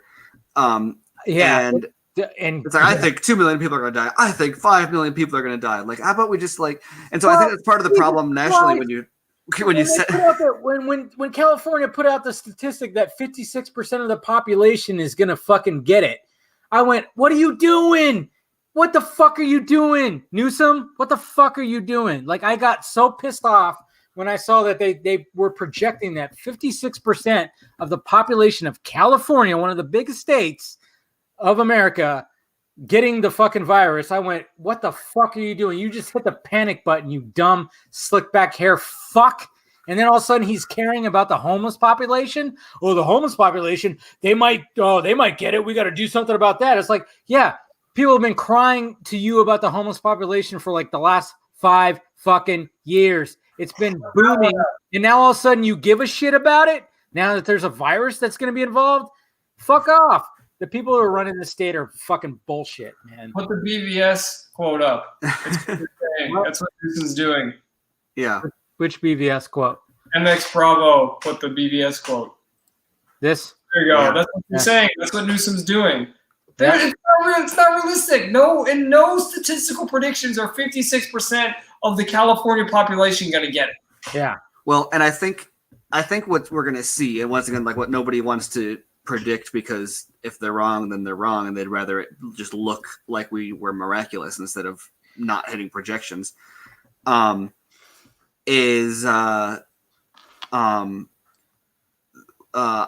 have a suspicion that once we roll out the testing wider and those tests start coming back in, we're going to see a huge spike in like the people that are diagnosed. But also, I think that we don't know, like epidemiologically, they have ways, like models of sort of predicting this stuff, but also we don't have full visibility yet because we're only testing high risk showing symptoms. And even 7% of them, I think, are like 7% of like the worst of the worst cases are positive. And so I think they're kind of going worst case scenario now, but once we have an idea of once we can chart our curve accurately, to talk about bending the curve, once they can actually chart it, I think what we'll see is they'll start to lift a lot of those, like, okay, if you can't work remotely, start going back to work, but like still encouraging social distancing as you come out of the curve. And so I don't think we're going to see it, like, they're not going to say completely quarantine until one day, like, okay, everyone come back outside now. It's going to be like a really gradual, they're going to ease in and out of it depending on what the data is saying. 'Cause they've been really just following the data this whole time. With every time they change, like they go down, they say no more gatherings bigger than 250 people, bigger than 25 people, and I think the CDC is saying 10 now. Yeah. I think we'll see the same slope back upwards afterwards. Yeah. I don't know. Like I saw that somebody they said even the government is scared shitless, and I remember seeing that video today of Trump and that reporter, and everybody's like, and like when he asks, like. The video that I kept seeing today was like the reporter was like, what do you have to tell like Americans that are scared? And then he goes, I'm going to tell them you're a bad reporter. And that's all people said. And I'm like, okay, rewind that whole thing 3 minutes. That reporter kept on asking stupid fucking questions. And that's the thing is like nobody was passing around the full video. I mean, you know, that's this entire thing. I hate that. That's what I hate. It's like, everybody was passing around that 55-second video of Trump getting pissed at that reporter, but they didn't like see the first like 2.5 minutes where the reporter kept on like trying to get like this negative response. He was like pushing for it.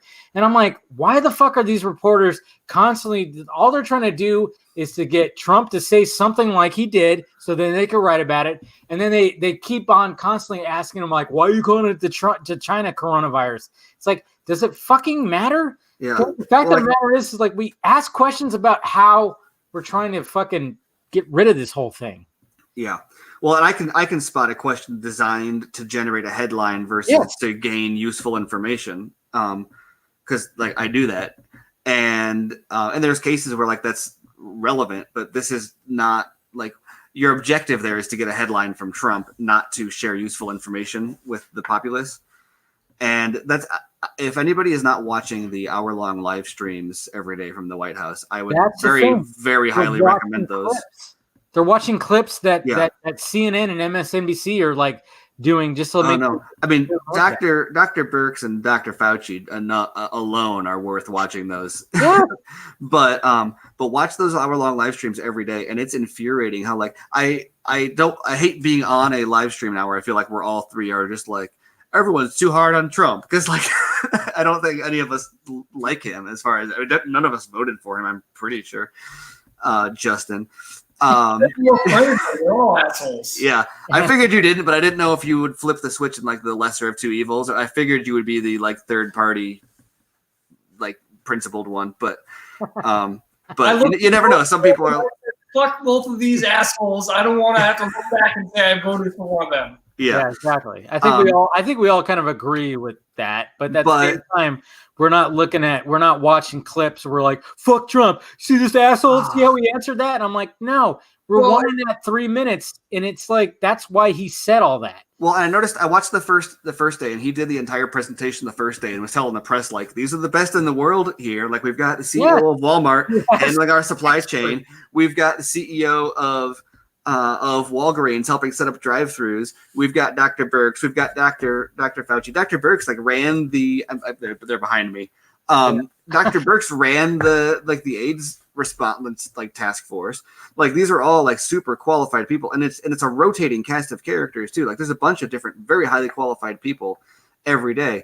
And the first day they just wouldn't stop asking him those like how would you rate your response to this? Why didn't you take it more seriously sooner? And it's like they're telling us how they're saving the world right now. I mean, it's overly dramatic. Like we all agree it's not that drastic, but like they're telling us how they're like moving mountains to respond to a biological threat that like we haven't responded to on this scale in history. Nobody has ever done that in the like modern world. And there's very highly qualified people, and everyone is just like, well, if like Trump, if you had to choose between being a wolf or being a coyote, which like Like, what would you that's an exaggeration, but it's all just like these stupid questions. And so then I noticed the next day for the live stream, I think he opened it, but then he just left and just left all the exactly. And all of a sudden they were asking relevant questions. You know, it would be a really funny thing for someone to do to make fun of all these reporters. Somebody should get a White House press pass and then keep interjecting questions that are from a BuzzFeed quiz. And then at the end, when you get through, be like, Mr. Trump, did you know that you are Black Widow in the Avengers? Yeah. But yeah, so it was hilarious though, because after the second he wasn't there, they were asking like intelligent questions from the all the experts that were there and available about, instead of why are you calling it the Chinese virus and this and this. I'm so exactly. And just his people complain about the way he asks questions, but like the type of questions that are asked and who is being asked them changes drastically when he's like in front of the podium versus when he's not. And it's obvious, and it's like, yeah, I'm just tired of like we have a global pandemic. It's like, stop it with the fucking culture war bullshit, please. It's not the time for that fucking shit. But they always want to pin like racism on them. And I'm like, what is that doing for anybody who's getting infected? That's not doing shit. Okay. What? See the comment? I'm just glad no one asked Trump, who's your favorite Spider-Man? Who's your favorite Spider-Man? Is that what it is? This one? Yeah. Yeah, Krypton Cage. Yeah. See? Just to break the Good job, Krypton Cage. Yeah. There we go. Hopefully somebody does. Who do you think Trump's favorite Spider-Man would be? Would it be McGuire? What? Would it be McGuire? His favorite Spider-Man? Yeah, he said Toby was his favorite, which totally. I like Toby a lot Spider too. Was the best one. Just saying, he was the best. He was the first. I mean, the web slinging was great. Yeah, something like that. Yeah. Something about the most accurate portrayal of New York or something. Yeah. Yeah, New York was totally captured great by Sam Raimi. It's good stuff. It's great stuff. I saw the Trump Tower in the distance. Yeah, I was gonna say he'd point out all the buildings he swung from that he owned. Asking you questions and you be Trump. That's a pretty good impersonation. Hey, I've worked on it. I actually did a full video on like doing a Trump impression one time. Yeah, I remember that you did a BVS. All about the lips. It's all about the lips. You just stick them out. You just talk. Yeah. No, the thing I hate most, and you already kind of alluded to it earlier, is if you say any like halfway positive thing about Trump, people are like, "Oh, you're a Trump supporter." Oh, dude, you don't even know, man. I've gotten that. I've been called a Nazi. I've been called this, that. I've been called that. Just because I don't have. I'm waiting for that vaccine for the Trump derangement syndrome because he doesn't affect me. When he does, I'll call out his bullshit and I'll be like, say stuff like, "Oh yeah, he is an asshole," but. It's hilarious because like right now, what you see when you watch these press conferences is these people are like on Twitter and they're like posting screenshots of something he said, like, look, it's literally Hitler, and then they'll go in like to do the question and they'll be like, so are you gonna forcibly shut down all the small businesses in the country as a part of a quarantine? And he's like, no, and they're like, how dare you? Yeah, exactly. And then I thought he's a fascist. I thought you wanted him to do like, is it?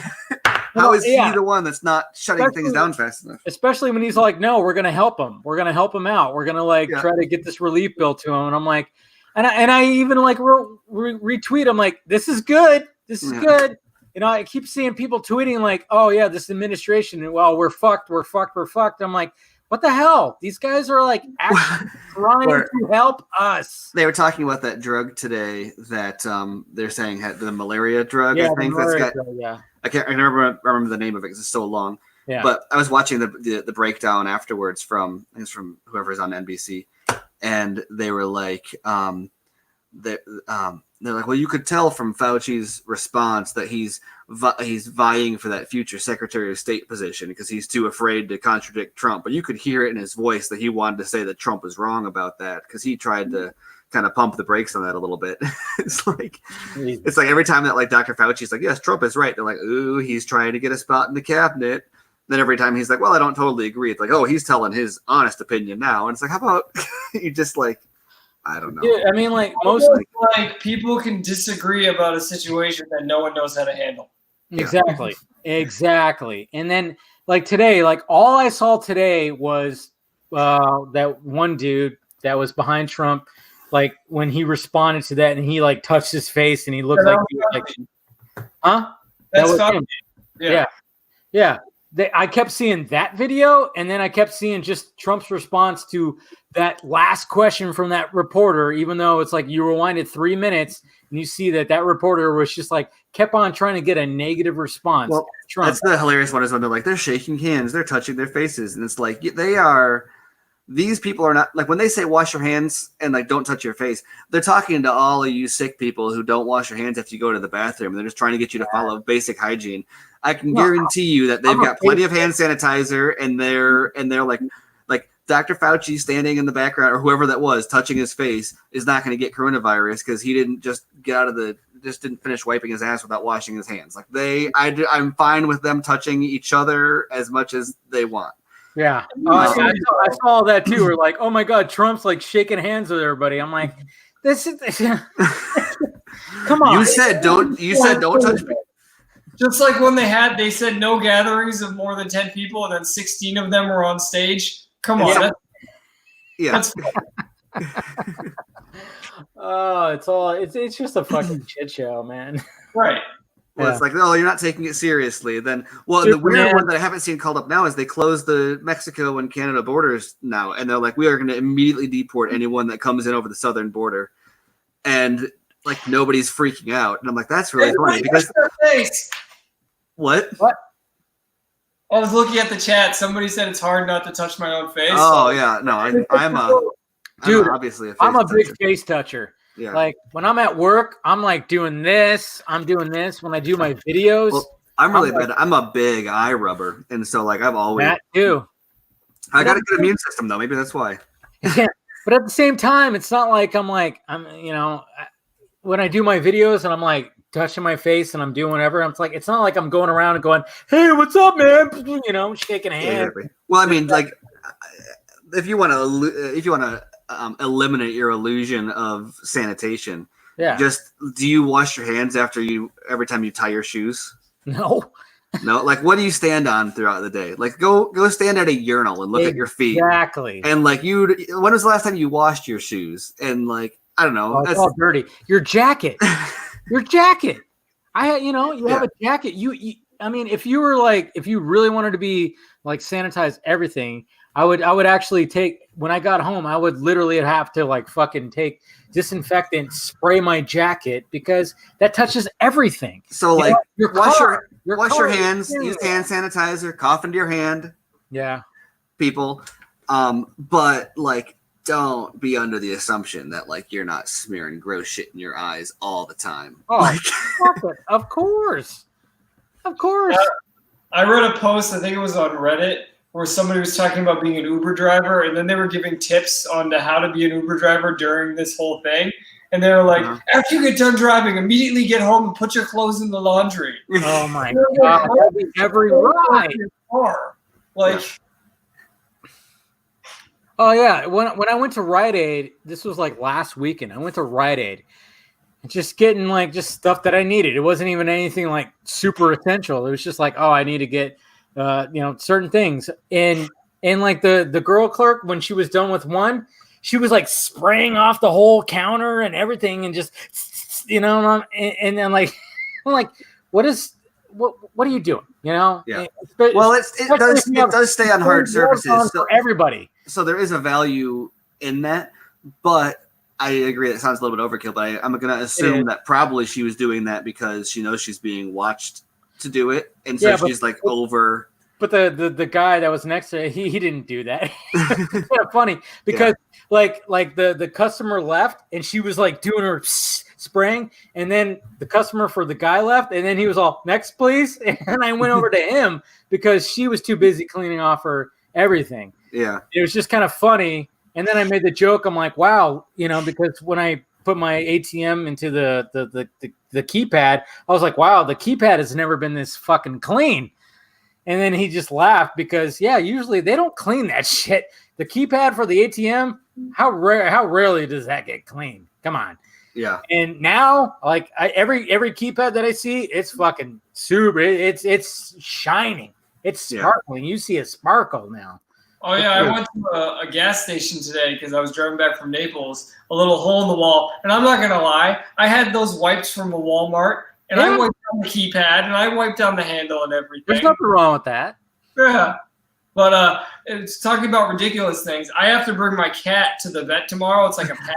The vet at I thought you said burn your cat for a second. I was like, whoa. Whoa. Don't do that. Don't do that. I was like, I thought you weren't taking this as seriously as everybody else. Wait, well, how did this happen? No, my cat. I'm sure you could just sanitize it. Give it a bath. Yeah. So my cat has some bald spots that won't go away. So of course it happens during the coronavirus. So I have to take her to the vet. And they're like, okay, we're texting you. When you get here tomorrow, call this number and we'll come out and we'll take the cat from you and bring her in, look at her, call you from the inside, and then bring her back out. It's like a drug drop. It's like a hostage negotiation. Door, back away slowly, and they're gonna pick you back. It's like a drug drop. Dude, that's a hostage negotiation right there, man. Right? Yes. Although that's how fucking crazy it's gotten. I will say on the bright side, I think that the worst effect of this whole thing is going to be what happens once we come out of quarantine, and there's going to be a harsh adjustment period economically, societally. There's going to be some weirdness, but there's going to be a lot of fucking going around. Yeah. Well, there is right now. Happening right now. There is right now too. There's going to be diversity. They're going to go outside. They're going to be like, I want to fuck you and you and you and you. Oh yeah. I love the what was it? The first night, like it was like Friday night, the first night of quarantine. I got on Twitter at like 2 a.m. and trending worldwide was I tweeted a screenshot of it. It was things you say when you come. Hashtag things you say when you come. And I was like, guys, it's been 16 hours. Quarantine just started. Can we please we need a little bit more so like cool it down, just take a cold shower. Oh my god. Dude, I mean, like in 9 months from now, I mean, there's gonna be a baby boom. Fucking A, there's gonna be a baby boom. And there's in 20 I have a tweet, so I will remind everybody when this comes true. There will be a baby boom in 2021, maybe the end of 2020. Yeah. And the popularity of the name Corona is going to skyrocket. You tweeted about that. There's going to be a million new babies, and half of them are going to be named Corona or some variation of Corona. And you think it's stupid. But when The Force Awakens came out, Kylo was a very popular name. The fact that I'm laughing is I know it's going to fucking happen. Yeah, it's going to happen. Yeah, it's going to happen because we're so weird. Hey, it's so weird. Chris Wan, don't you wish that on me? Yeah, he said like, oh, Steven gonna have another kid. Oh, he thinks you guys are like quarantine and chill. Yeah, well, it has its advantages for sure. Of course, but yeah, of course. Yes, but no, we will not. You need another little bald boy running around, Chris Wan. That's what you need. Oh, his kids are too cute. Man. His kids are fucking adorable. Hey, my daughter is finally just about potty trained, and my almost 4-year-old son can pick up his room by himself. So there you I go. think it's been a successful first couple of weeks of social isolation. Yeah. But I was saying that I think coming out of this period, though, there's going to be a lot of things that are like, we look at like, oh, that was stupid. Why didn't we do that before? Like remote work is going to be way more common and allowed and supported by employers. Oh my God. Like there's so many old school like thinkers who, as like having worked in like a few different corporations that are like, no, we don't know that you're working if you're working from home. Well, no, they're going to know exactly how valuable it is. And they're going to notice that they like save on expenses in the office and everyone's more productive because they're not commuting and they can work in their underwear or whatever people need to do to be comfortable working from home. my personal advice is put on shoes and pants and dress up like you would to go out. It's easier Exactly. to that way. But yes, if you're more comfortable in your underwear, you can work in your underwear. Just put on a shirt for conference calls, and I think so. That's going to be a lot more common and popular. What were you saying, Justin? I said or don't, depending on what kind of conference it is. Yeah, exactly. We're going to see. We've already seen Hollywood has changed forever. Like even if they bail theaters out, I mean, this is a fundamental shift in the way it works, and all of these. I mean, that's the economics of that whole situation are a nightmare because not only are these movies delayed, but the movies that would have come out to like fill the hole from their delay, the production of those is also delayed. I know. It's crazy. But so all these things are going to be. I feel personally like we're kind of in the last chapter, the last short chapter of the 20th century. And like we are going to measure time by like there's going to be I hope if we don't lose our minds too much through this process, we're going to come out of this and legally, societally, the way we work, etc., is going to be like the same way we talk about post 9/11 world changing. We're going to see a similar jump forward in a lot of things in a lot of good ways. I hope. I mean, I finally built my basement office. Like, yeah, look at you. Things are on the up and up.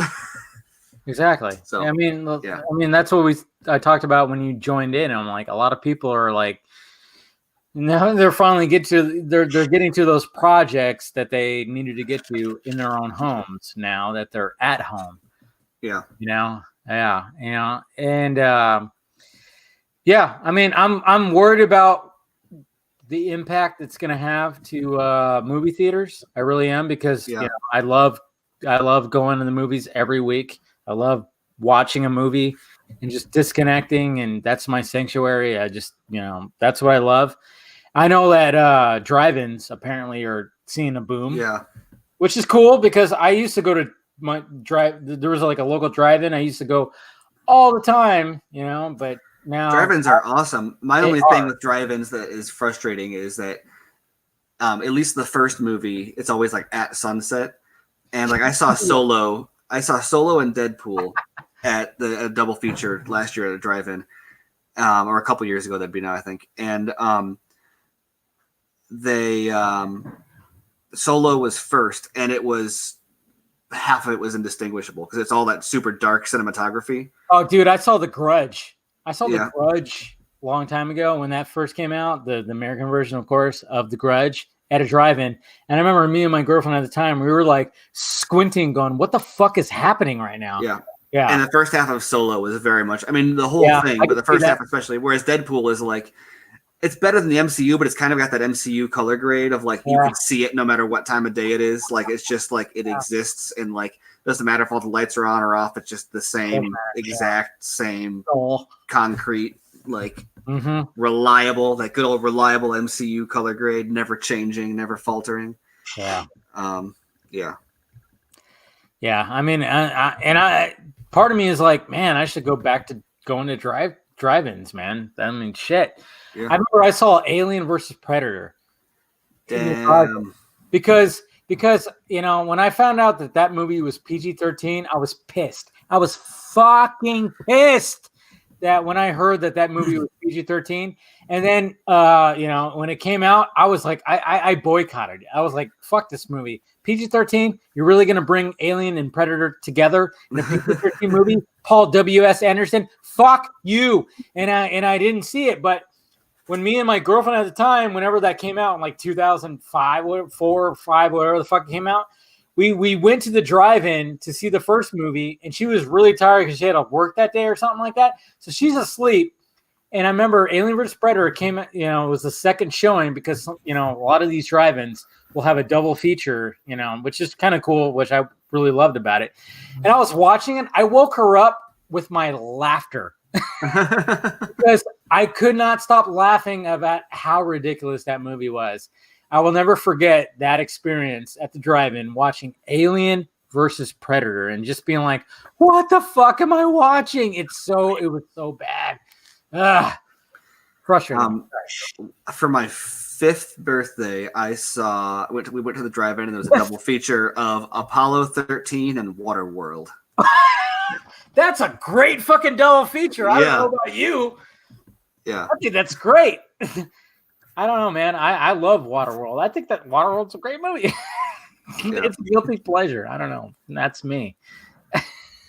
Apollo 13 and fucking that's great. You have like a fucking Academy Award winning movie, and then you have a movie that just bombs so badly because it went so over budget. But it's so I don't know. I prefer Waterworld. Apollo 13 was a little intense for that age. You're 5 years old. Yeah. I cannot. At 5 years old, I would think you would enjoy Waterworld more than I did very much so. Yeah. I remember thinking it was awesome. And so then it wasn't until like years later when people start. That's one of those ones where like you kind of come out and start actually talking to people about movies in a way that's beyond like whatever you do when you're a kid. And you're like, wait, people don't like Waterworld?